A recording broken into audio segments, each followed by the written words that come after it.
I'm getting asked pretty often these days about Star Wars Outlaws, which feels odd since I'm not really known for Star Wars or like a huge fan of Star Wars. Sometimes I barely remember that Star Wars even exists. And I mean, like, I do like it. I actually enjoy Star Wars quite a bit. I'm just more of like a casual fan, you know? Like hot wings. They're tasty when you have them, but I don't think about them very much. I don't know a lot about them. I couldn't tell you which hot wings were working directly under Grand Moff Tarkin during the whole Death Star thing, or why canonically anything that happened to hot wings in Rogue One was a piece of shit that no one should take as fact, or whatever. I don't know. Point being, I like Star Wars, but I'm not nuts about it. And to that end, I struggled to think over time about any Star Wars games that I legitimately found issue with. Knights of the Old Republic? Well, I've not played a whole lot of it, but what I did play of like 12 years ago was awesome. Battlefront? I like the old ones. I like the new ones. Fallen Order? I finished it on Grandmaster difficulty. Yeah. Force Unleashed? I like that one too. My favorite Star Wars game to date is still probably Empire at War. Look, there's honestly no specific reason that I'm naming names at this point other than to say that I too occasionally love to venture into a galaxy far, far away, and therefore, when I first caught wind of Star Wars Outlaws, of course it piqued my interest. Beyond just the lasery pew-pew of it all, there were some other selling points. Female protagonist. I'm fairly indifferent to the gender of the character that I get to play, but it's admittedly a little more fun to play someone of my own gender, so that was kind of a plus. Open world. I'm a big fan of open worlds. Not playing as a Jedi or Sith. What? That's actually a strong selling point as well. Ubisoft? Oh. I knew this had to have a little downside to it. Look, I've nothing against Ubisoft games really either. In fact, when you think of Ubisoft games, my brain immediately goes to one of my friends who always said that you can tell it's a Ubisoft game by the amount of hexagonal fractals that you're standing around. And since then, I can't help but notice how true that kind of is. Was it Assassin's Creed that started this? I don't know. I'm pretty sure that there's fractals in Outlaws, so it checks off that square on my Ubisoft bingo card, but I think when people reference Ubisoft's open world notoriety in a derogatory sense, they're referencing how polluted the map often gets with quests, side quests, and other miscellaneous stuff. Or maybe they're referencing how the deluge of quests can often get, samey in nature? Repetitive? Samey. I'm inventing words here. Point being, Ubisoft has a formula, and it's infamously regarded in various shades of light, mostly darker, negative ones. For me, the sameness of all the quests brought me into strong Mafia 3 territory, which is a game that I love dearly as an open world experience, but I was a little dismayed with as far as a Mafia universe game is considered. It had an engaging storyline, a ton of side quests and collectibles, and plenty of fun to be had. But when you got down to it, a lot of the quests that you had to do to advance were really repetitive, to the point at which you wondered whether or not the developers had carpal tunnel from all the copy-pasting they must have done. Star Wars Outlaws can feel that way when cruising around on each planet, from running into rogue factions to stumbling upon pirate encampments. I've gotten into the habit of speeding past all that stuff altogether because they do feel the same, and I'm kind of bored with them. But for what little filler that feels like it is in the game's larger counterparts, I'm okay with that. Star Wars Outlaws has you playing as young Hannah Solo. I mean Kay Vess, a young up-and-coming outlaw scoundrel looking to forge her own destiny and escape her home planet in order to forge a better life for her and her weird but adorable little space cat, Nyx. After gaining enough reputation through questing, another outlaw named Jalen Vrex proposes that they work together with a crazy ragtag group of misfits that you haphazardly put together to steal a large sum of credits from a well-known criminal named Slero Barsha. I think that's his name. Anyways, from there, the story is a mystery because I'm maybe 2/3 of the way through the game, and I'm a little hooked on where we go from here at this time of the recording. I can kind of only imagine, though, what it's going to involve, though. Probably a lot of moral your choices matter choices and some double crossing and like maybe another crucial kidnapping or two of characters that we're supposed to care about and other cliche happenings from both Star Wars and open world games in general. The story is what it is, and I think the thing that I appreciate about it is that it doesn't seem to take itself too seriously. So as I've been streaming this, I get asked a lot of the same general questions involving whether or not I like this game, how is this game worth the money, and I'm going to try to answer those questions right now. Here goes. Do I like this game? I do,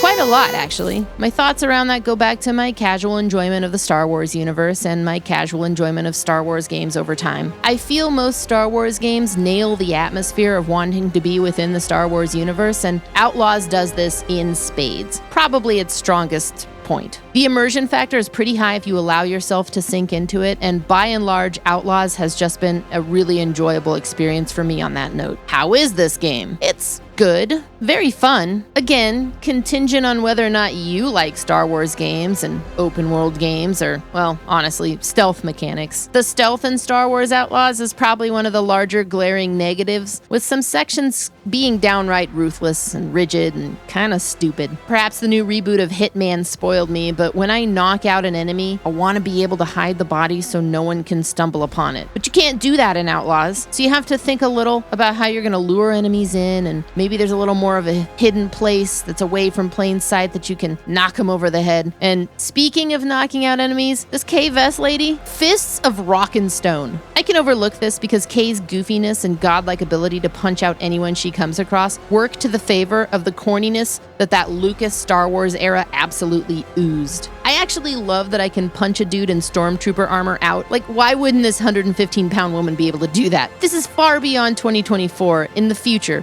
in a galaxy far, far away after all. But it is a little frustrating that after I throw my granite slab hands at the first person who looks at me wrong, I can't hide their body. I just have to, act fast and move. And if you don't, well, you're gonna have to just start blasting. And you might want to look out for those 3 to 4 guards who are gonna call for backup or raise the alarm, because you got 5 seconds to find them and wipe them off the face of existence. And if you don't do that, you have failed the mission. Start over. Yeah, the stealth can be annoying, but as an immersive ideology that you're a thief and an outlaw trying to make a name for yourself, and maybe you're not that slick, you're kind of flying by the seat of your pants, yeah, it kind of works in terms of the game's whole plot. But the fact of the matter is, it might not work for you as a gamer. Is Outlaws worth the money? That I couldn't really tell you, since I'm not in the business of telling people how to spend their money. In my case, I found the $70 price tag for the chance of this game, which I followed news leading up to its release in no way whatsoever, to be a little steep. I chose the Ubisoft service plan with the free trial for around $17 a month. I figured if I can finish it within that month, that's a bit more like it. And even if I have to bleed into a second month to finish it for some reason, $34 is still a better price point than $70. I don't personally think it's quite worth that high of a hike. Even $50 would somehow be more palatable.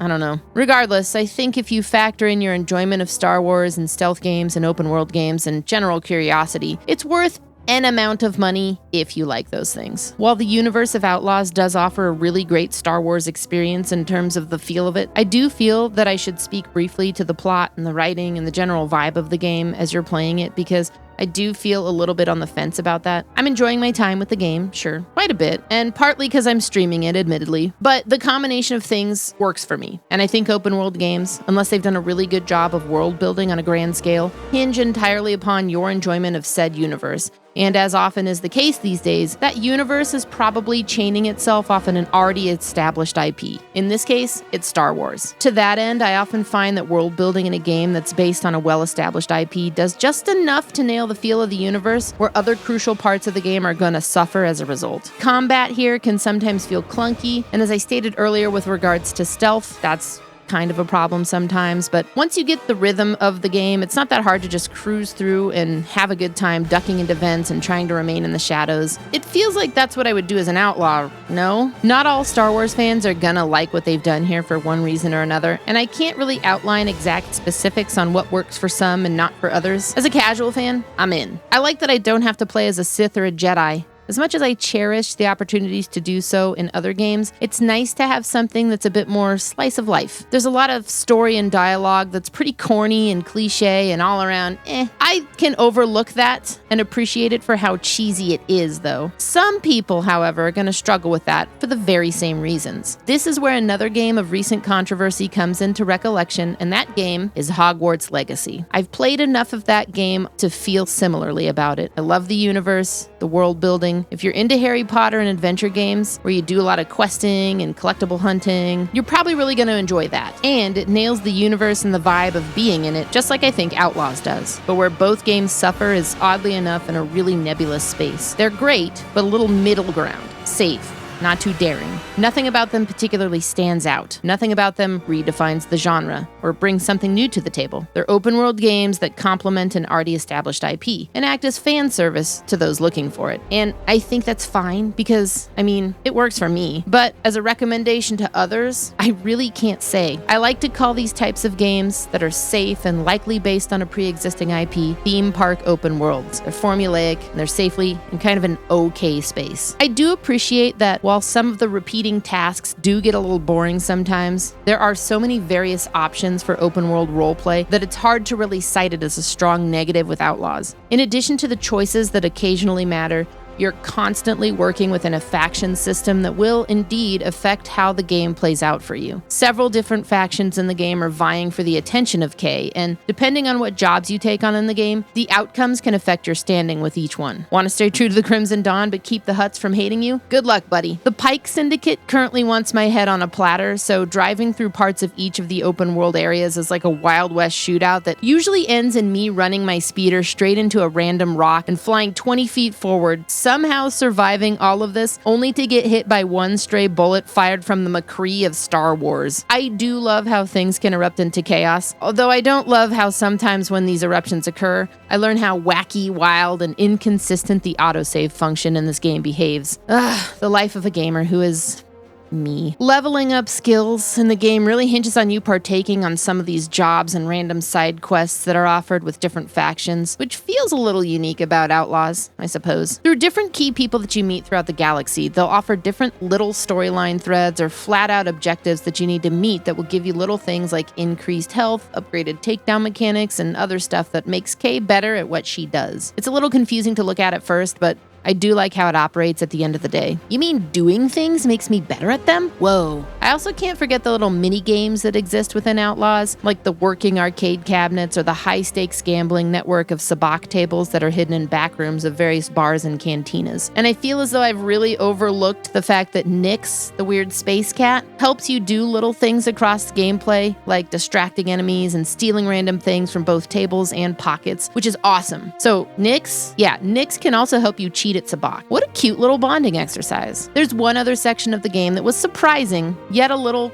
timid, sort of like the rest of the game. At one point, you get to openly take off from the planet and fly out into space, which is really cool, until you realize how safe and arcadey the game and spaceflight actually kind of is. If you remove the teeth from something like Everspace, you'd have what Outlaws did here. And I don't think that's bad. It definitely adds something really awesome to the game's overall immersion factor, but again, it rests itself firmly in a safe space. It doesn't push a boundary. You can upgrade the ship, just like you can upgrade your blaster and your speeder, but it's all very rudimentary. All in all, I think Outlaws is a fine game. I'm having fun with it, others may not. It's hard to tell you exactly whether or not you should play it because it seems so wildly divisive in its mediocrity that it's a bit of a take it or leave it scenario. In the immortal words of someone who was probably on Tumblr, you do you. At the end of the day, Star Wars Outlaws is a beautifully mid-tier game that I'm getting immense jollies out of. I think hardcore fans are going to be pretty polarized on the experience. OG Star Wars fans might hate it. New Star Wars fans might appreciate it. Ubisoft fans are going to be right at home because it's definitely another open world Ubisoft game. If you can't help yourself and you need to try it out, maybe wait for a sale or jump on that Ubisoft Plus service plan while making sure to set a calendar to remind yourself to cancel it when it's done. Pending any of those speed bumps, well, Star Wars Outlaws, at least for me, is a fine time. Star Wars Outlaws is available now on PlayStation 5, Xbox Series X and S,